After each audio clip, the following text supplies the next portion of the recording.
ที่เป็นภาพน้ำพุงแห้งเราน้ำพุงแห้งหรือว่าน้ำพุงบ้านตะงอยวันนี้มาบริเวณตลาดบ้านตะงอยเพื่อมาเอาภาพบรรยากาศในน้ำพุงบ้านตะงอยมาให้หนึ่งมาชมอย่างมีน้ำโบราณพี่น้องน้ำพุงน้ำโบราณจะน้ำขุ่นเลยฝนตกมืดเบ้อพี่น้องวันนี้อำเภอตะงอยฝนตกตั้งแต่เช้าจนค่ำแต่ยังบริยาเลยฝนตกลิ้นบ่พอแห้งพี่น้องแต่ว่าบริยาได้วันนี้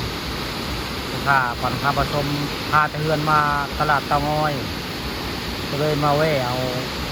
ภาพบรรยากาศในผ่านน้ำรุ่นบ้านตะงอยมาให้ผมมาชมนะใต้ลงไปแต่มีคนมาเลี้ยงงัวได้หนึ่งงัว2 ตัวใต้มีคนใต้มีคาดว่าเป็นท่าตะงอยมาเลี้ยงงัวในใต้สะพาน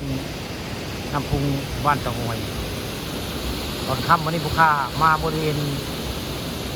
สะพานน้ำพุงบ้านตะงอยหรือว่าผายน้ำล้นในวันนี้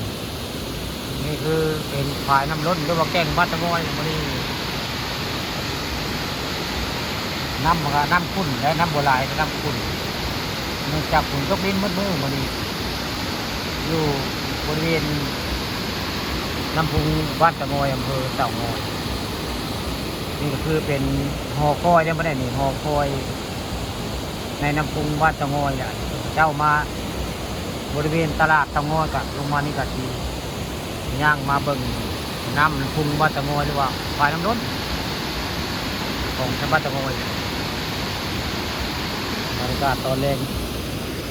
ตอนใกล้สิค่ำจ้ะตอนค่ำเจ้าก็เรียกงัวยังบริมือได้ใกล้งัว2 ตัวคุณแล้วก็ใช้แม่กับลูกว่ายังไง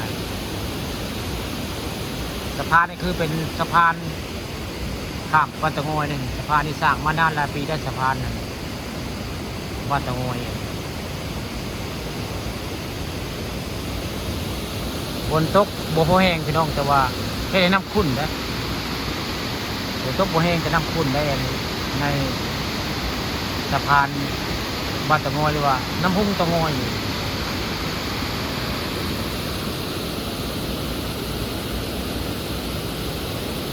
มีคนมาเล่นงัวตอนแรงบ้านตะงอยเล่นงัวเลยคนแรกคือ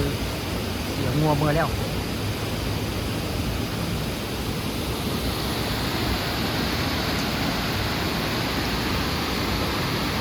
เบิ่งไฟน้ำรถเนี่ยผู้พังลาเตอร์กันย่องนี่ผู้พังพอสมควรได้ไฟน้ำรถนี่ได้บันไดนี่ก็ยุบลงมาแล้วเนื่องจากน้ำมันดำมากเลยทำให้มันเสียหายนี่คือเป็นภาพบริเวณผายน้ำล้นบ้านตะงอยเพิ่งแล้วผู้ค้าบริมาบริเวณผายน้ำล้นวันนี้ได้เอามาเอาบรรยากาศในบริเวณผายน้ำล้นบ้านตะงอยมาเบิ่งมาชมหรือว่าสะพานพี่น้องสะพานบ้านตะงอยทางหน้าเลยวันนี้มาตอนแรงพี่น้องมาตอนแรงไงตอนค่ำวันนี้มาบริเวณน้ำพุงบ้านตะงอยแล้ววันนี้